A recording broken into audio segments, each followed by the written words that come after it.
Hey guys, if we talk about the signaling pathway in general, people are very confused. No matter the stage of their study they're at, it's because it's a bit of a tricky concept to understand. So, what is a signaling pathway? And what are the types? A signaling pathway, it's basically it is basically a sequence of molecular events in which a chemical signal is translated into cellular action. They're basically, you can say there are two types. There are two types of pathways.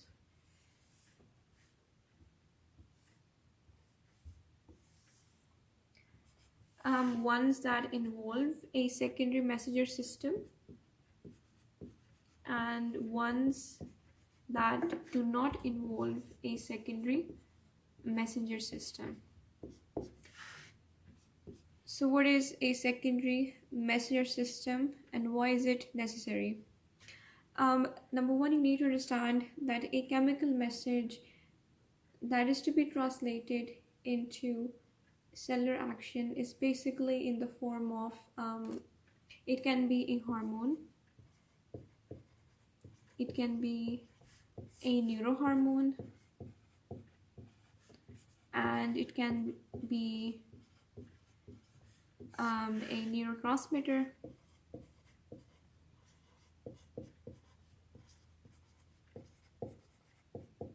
It can be what I believe it's called a paracrine substance, basically a substance that is released by a neighboring cell, or it can be an autocrine substance, which is a substance that is released, or a chemical substance that is released by the cell itself and sort of affects it.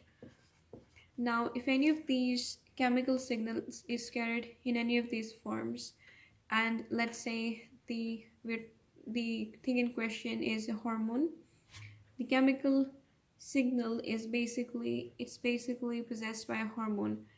Now the hormone can obviously be of two types. It can be a protein and it can be a lipid.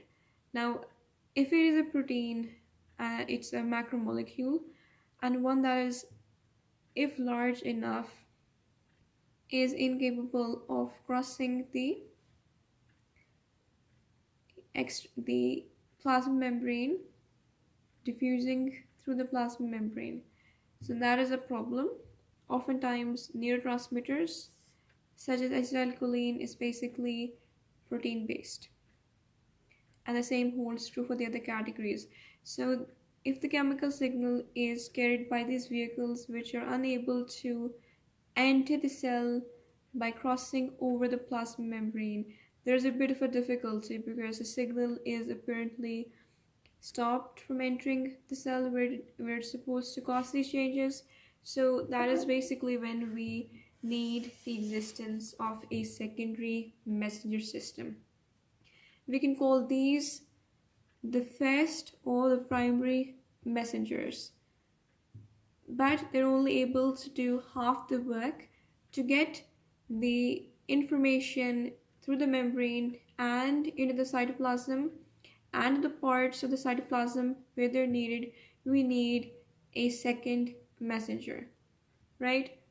So we can have lots of second messengers, but they tend to be of a limited amount, even though we have literally uncountable numbers of signaling pathways.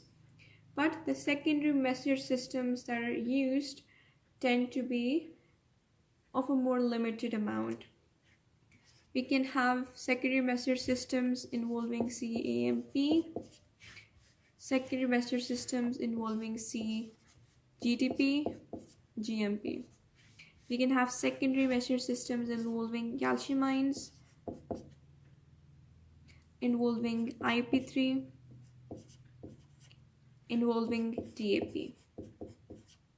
And this is probably the most common secondary messenger system.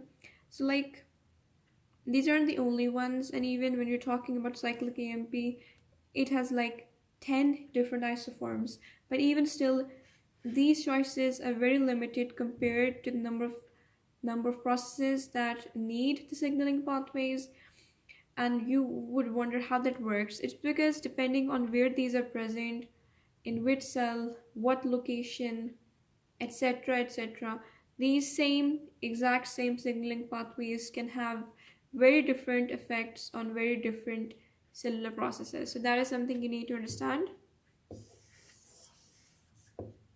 Right, so basically, what are the components? What are the possible components of a signaling pathway involving a secondary messenger system? Let's go with CAMP first because it's perhaps the most common. Then we'll talk about IP3. Well, there are some things that are sort of like universal to a signaling pathway. You need a fast messenger followed by a fast effector, followed by a second messenger, followed by a second effector, and we also need something called an intermediary protein,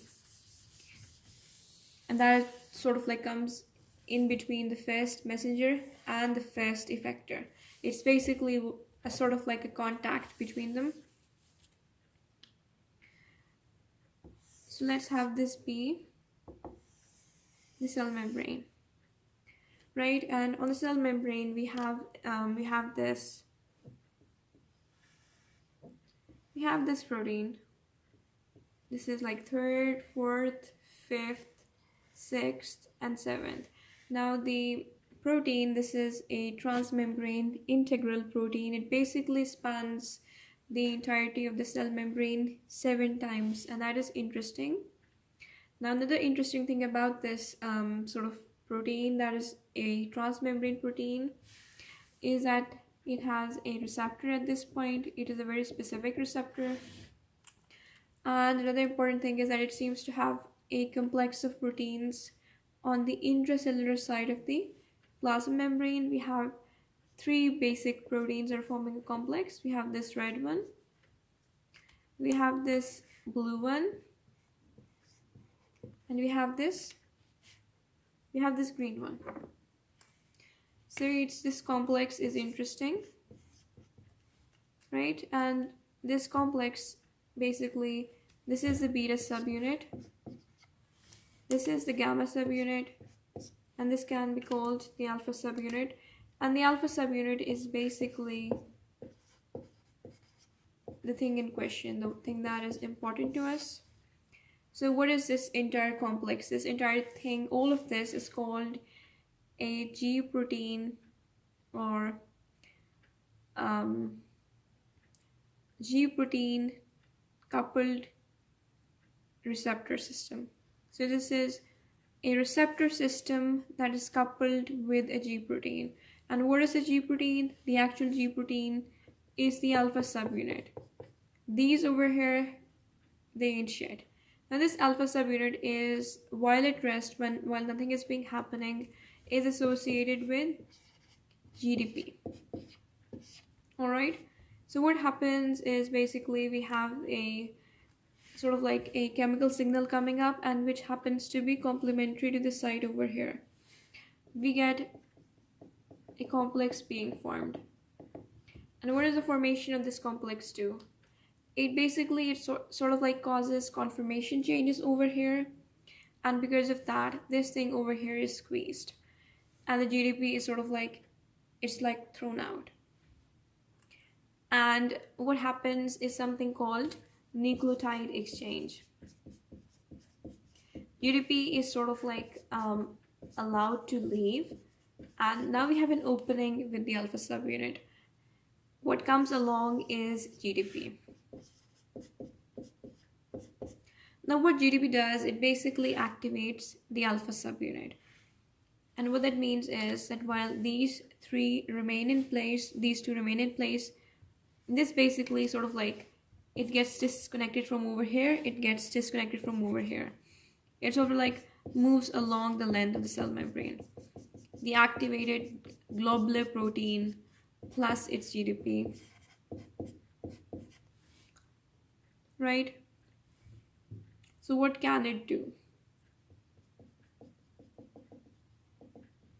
Well, in the case of this being a CAMP pathway, we will need an effector.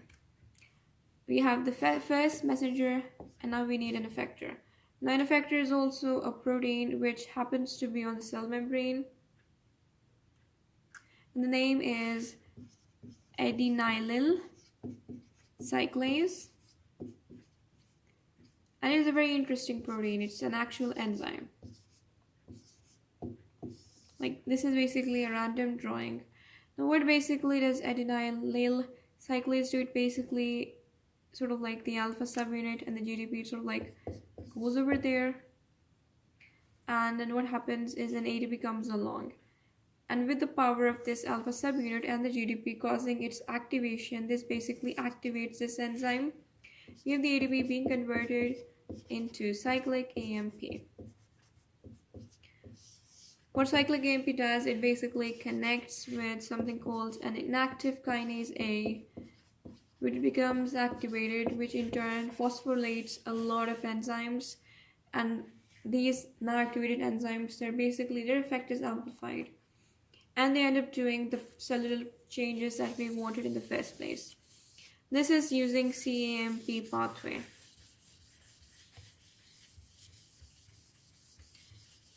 What about an IP3 pathway? And so like the first effector was this. What was the second messenger? The second messenger was actually, it was cyclic AMP.